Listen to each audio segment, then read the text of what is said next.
Bienvenidos de nuevo a Oportunidades en Grecia, el podcast en el que tratamos de acercar las oportunidades en el marco de la internacionalización, de la exportación, la inversión y la captación de financiación que el país presenta para la empresa española.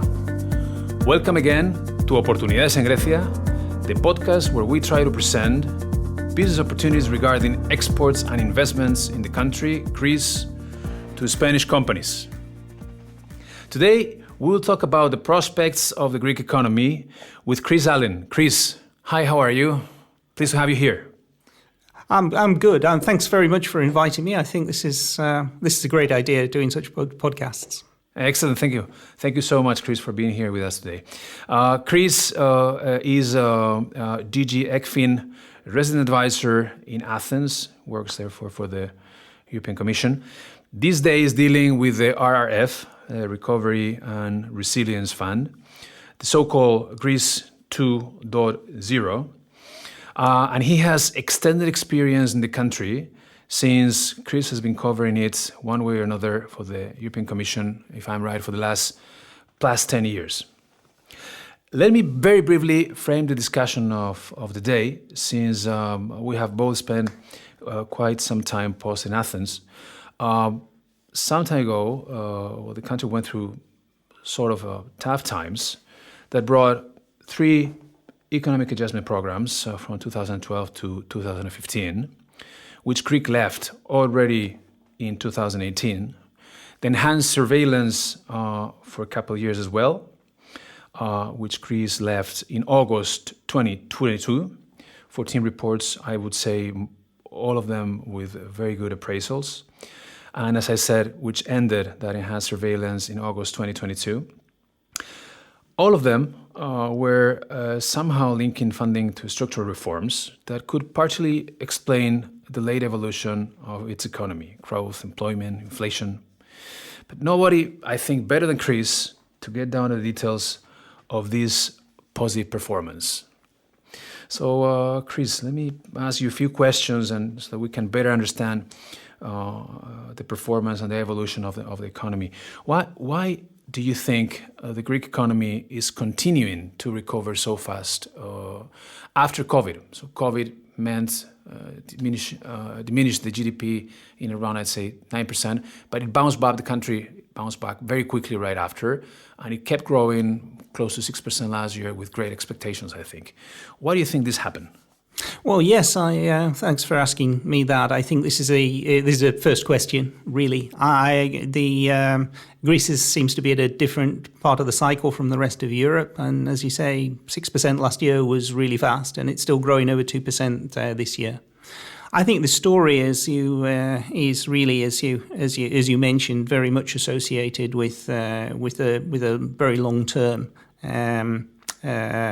economic crisis. Really 10 years from 2008 to 18, in fact, the original program. And over that period, there was almost no net investment in Greece. And now it's happening. In 2019, before the COVID, the investment rate was still 10.5%. Compared to Europe, it's 20%. And in fact, there's still was and is now an investment gap. So there are lots of opportunities for new investments, but investment's been growing very fast, in fact, and it's grown by about a third since prior to the COVID. Now, why is this? I think you've got to sort of look back and see how economies, what's the basic competitive advantage of economies, looking at things like the environment, the location, and human capital. And I think if you do that, you see some reasons for investment. On the environment side, obviously, everybody knows Greece for tourism, and obviously all of that sunshine, as in Spain, is very good for renewables.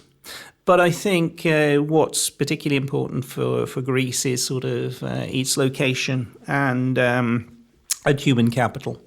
I mean, where Greece is located, it's really the link with the Middle East and, of course, with the Far East. And I guess this is why the Chinese are so interested in Piraeus. And Piraeus has grown enormously over the last 5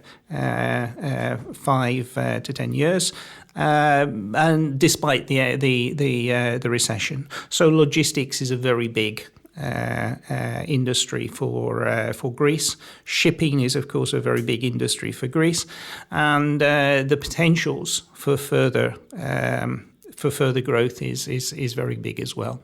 Particularly the development of Thessaloniki port, and the links across the border. Right, the rail links have been improved, which will enable basically freight to go directly to the Balkans.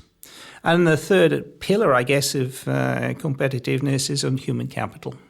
And Greece has long been renowned for its doctors, of course, even in antiquity, and its engineers, and now also IT is very strong. But I think what's happened actually, and how this has been reinforced, is since the COVID, since COVID, everybody's digitally in touch with each other across the world. Actually, the diaspora, the Greeks living abroad, is almost as many Greeks living abroad as live in Greece. And this has led to initially links with people doing research together. Subsequently, this has led to people visiting Greece, and now I think certainly a good reason for the investment boom is, of course, investments by Greeks from the diaspora in the Greek economy. So, I mean, the potential of Greece is huge. I would say it may be a bit of a surprise within the euro area, but in a sense, you can see it as an emerging economy. And of course, emerging economies can grow much faster than the rest of the euro area, provided they have the potential and those and the investment is forthcoming. Well, Chris, I couldn't agree more. Actually, in the Economic Commercial Office from the Embassy, we have been very much over different sectors that have to do with some of the ones you mentioned. So there's clearly an intention of developing a logistics hub in the country, and a renewable energy hub in the country, and a digital hub in the country. And we foresee big opportunities and big potential in the three of those. And we have also realized there is big potential of cooperation in the venture capital startup environment, which is, I would say surprisingly, maybe not surprisingly, but very developed in the country, maybe because of the diaspora you just mentioned. Let's get back a little bit, or let's talk a little bit about the economic strategy from the government. How do you think the government is pushing forward the economy, both from the demand side policies and from the supply side?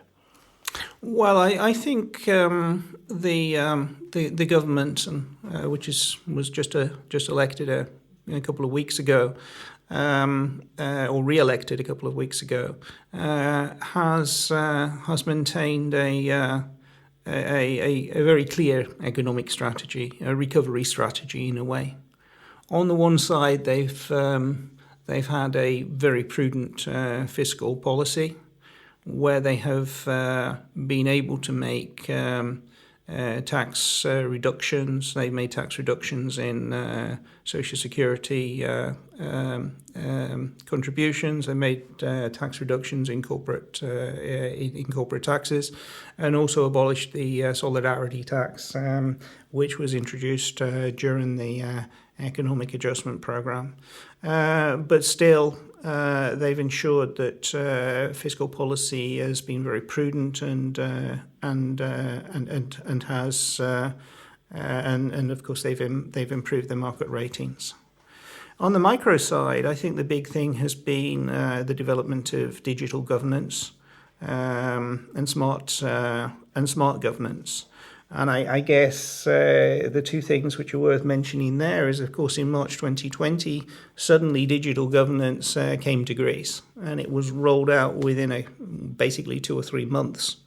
And I think on digital governance, this meant that quite often the Greeks have been able to make use of what's been learnt in the rest of Europe and leapfrog in a way in terms of what's available, particularly making legislation a bit easier.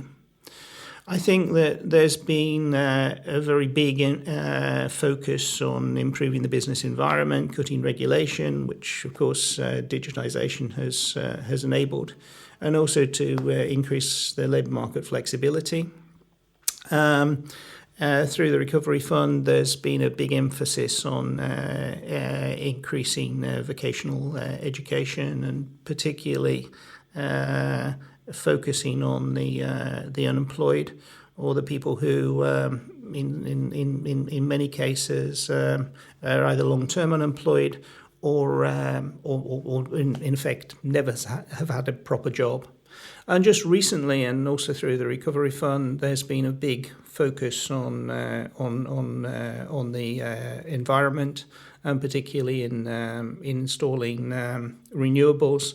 And in fact, Greece is now seeing itself developing, let's say, a portfolio of renewables, not just photovoltaic, not just wind, but offshore wind, and they're also working on hydrogen.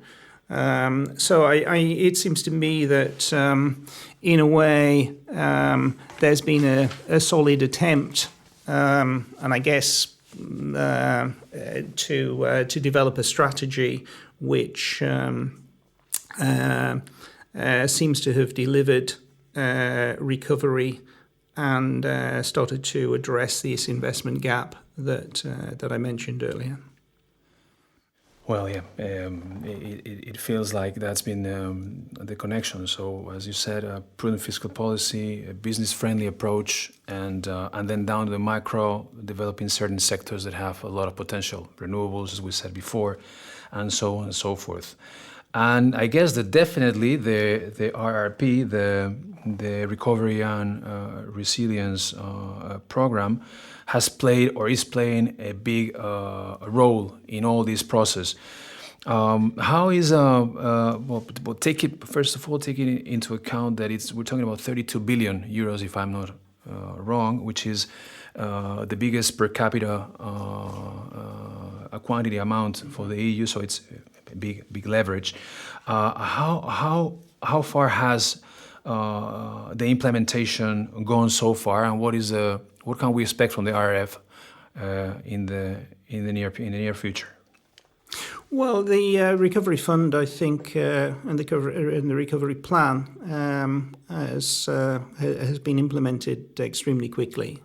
I think, to perhaps many people's surprise, Greece is with Spain, France, and perhaps Croatia are part of what one of my commissioners called the sort of Premier League of Recovery Fund countries. Greece has got itself organised very quickly. I think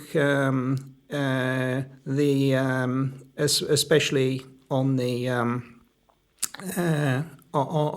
grants, the public investment, there's been an attempt to develop projects much quicker than in the past, using the privatisation agency to help develop projects, and also a digital agency to develop the digital projects. This is already showing quite a lot of promise, and in fact in the first quarter of this year some 3.4 billion of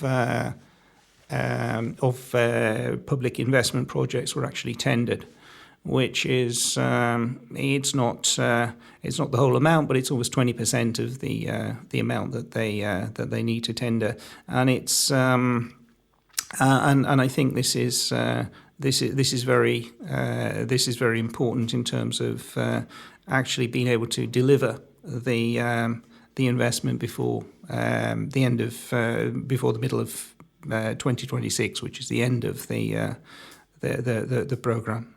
I think the other element is that beyond the 18 billion of grants, Greece took 13 billion of loans from the RRP. And what they have done is, I think, very interesting and has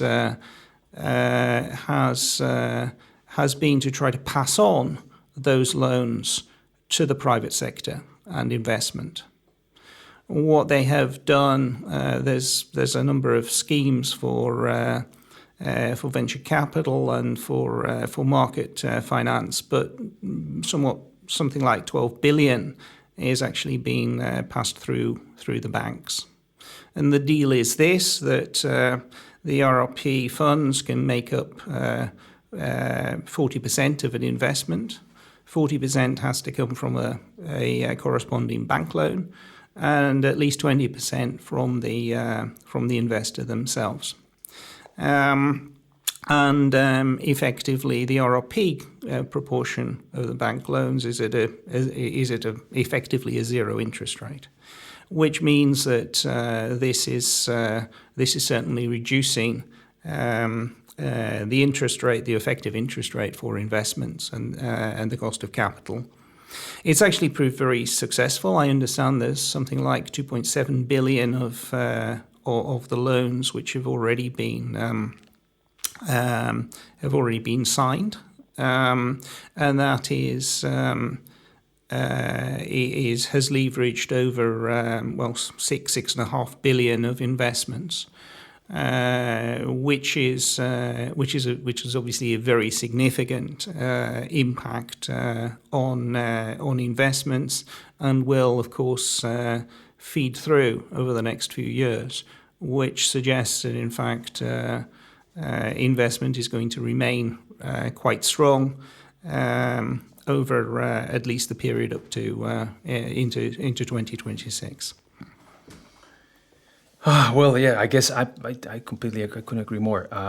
Definitely, RRF will be one of the pillars that will guarantee growth for the next few years, and catching up with the gap in investments that I think you were mentioning at the beginning of the conversation.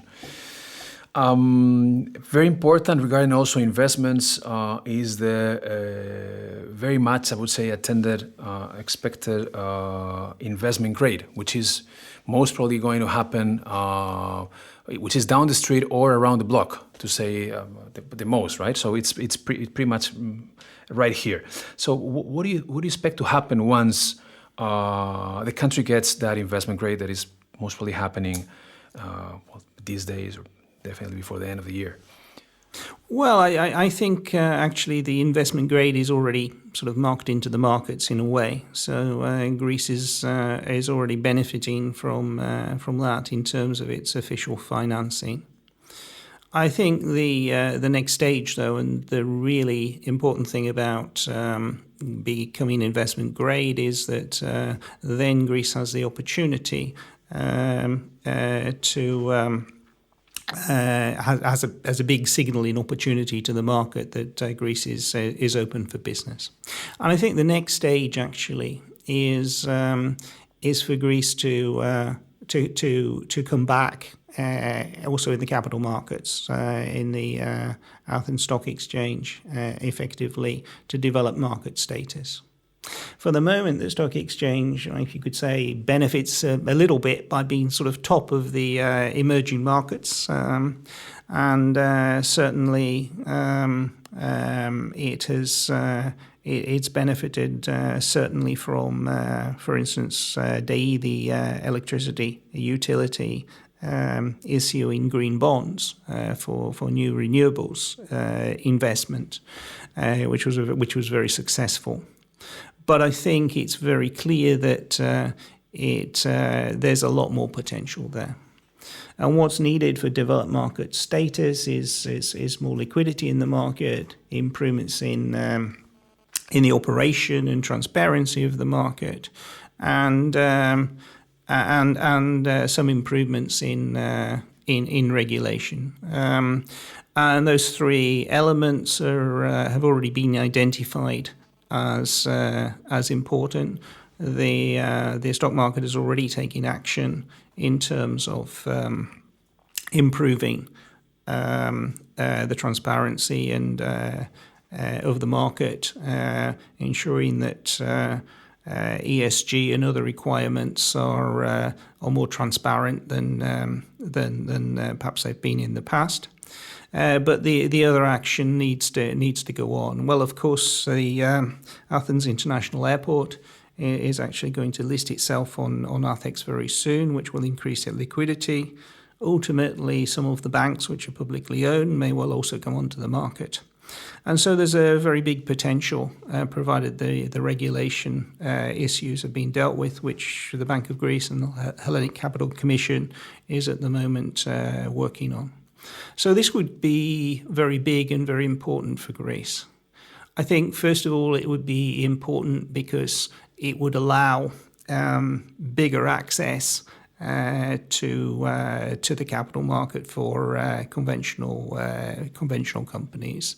It's pretty clear that whilst foreign direct investment is increasing very fast in Greece, that's not the case in terms of portfolio investments.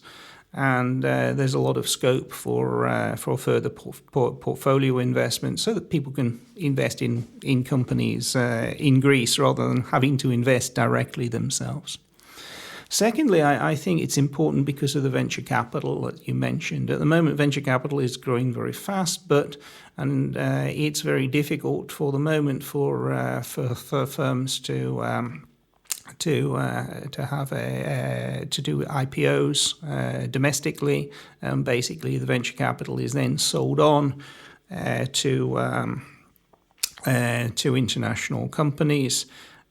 So this is something that I think would be a very big opportunity for the alternative market to improve.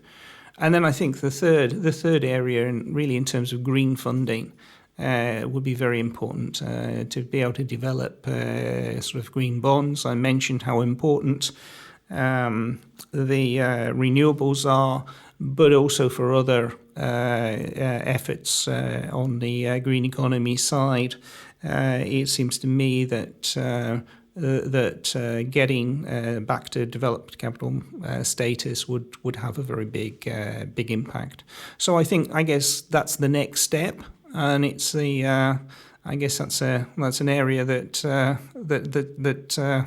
it's a path that Spain has already gone down, but it's now a challenge, and a good challenge, I think, for the Greek economy. Indeed, you started answering with something I'm also totally aligned with, which is that most probably investors perceive, or some of them perceive already, the country as investment grade, and they are behaving as so, which is important for the audience, I think, to know. And definitely the cost of investing, cost of funding investments, both with public and private sector, will go down definitely with the investment grade. You briefly talked about the financial sector. What's your position there? What could you tell us about the appetite to fund projects, the situation of the sector, the system, the systemic banks, and so on and so forth? Well, I think there's been a pronounced change in the Greek banking system since they had to be recapitalized, of course, after at the end of 2015. And at that point, NPL ratios were something like above 40%, and that's all changed in a very big way. In one sense, through guarantees and the use of services, bringing NPL rates down to 10% effectively now. I think also the banks now are being run in a much more professional way than before, and this has meant that extending loans, certainly over the last 2 or 3 years. Loan rates, the flow of loans have been up to about 10%. It's particularly to corporate clients. I guess what is missing is on the SME side. Greece, like Spain, has a lot of smaller firms, many of them unincorporated. And on that side, it's, I think, important to go on sorting out, let's say, the debt overhang. And on that side, I think a very innovative measure that was brought in 2021 was the insolvency law. The new insolvency law allows people to work out their debt. It allows potentially companies to companies and also people to go bankrupt and have their debts cancelled. And for people, there are various safeguards in place as well, particularly to protect the most vulnerable. But this is, I think, been a game changer, particularly in the corporate sector. There were many companies that invested prior to 2008 with a lot of potential, which then found themselves heavily over indebted. They still existed and they still managed to make profits, but they were highly indebted and weren't able to make any investments. I mean, the good example I think was the fish farms. For them, it was very difficult, I understand, to sort out all the various debts that they had and to put them on a new basis. I think now, after the insolvency law, that's no longer the case. It's easier for people to sort out their debts, and then on the basis of that, and then on the basis of write-offs, obtain new capital and a new borrowing to be able to do the investments. So in particular, this is quite successfully been done for a number of Greek hotels, which have received particularly equity and long-term capital from investors in the rest of the world, and this is really, I think, helped Greece develop the top end of their tourist industry.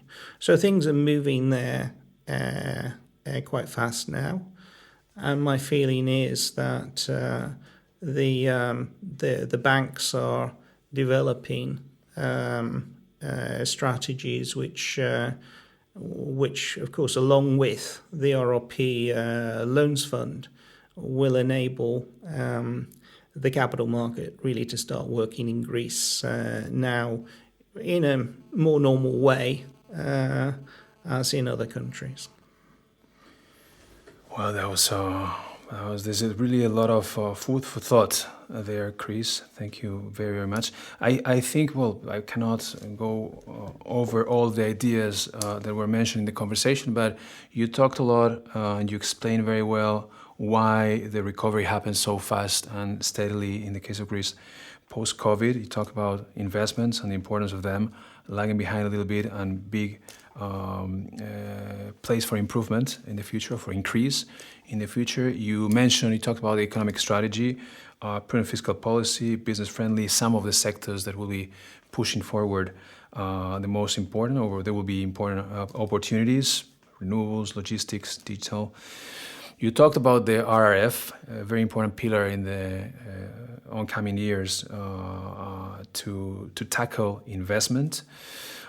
You mentioned and you developed why getting to the investment grade will reduce the cost of investing and will be so important to develop funding markets, both for the public financing and for private financing.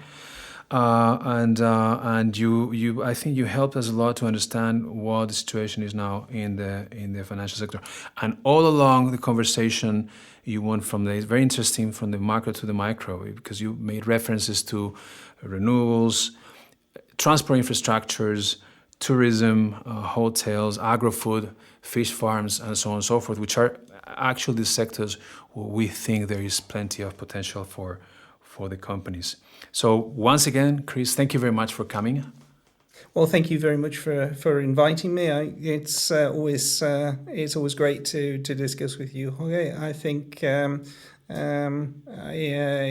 Greece is certainly open for investments, and I think Greece and Spain certainly share so many similarities that increased cooperation, I guess, would make a lot of sense from both partners. Thank you. Fantastic to have you here. Y nosotros nos vemos de nuevo pronto en Oportunidades en Grecia. Aún hay mucho por conocer del país. En los próximos capítulos hablaremos más del sistema financiero, del mundo digital, del agroalimentario. Hasta pronto.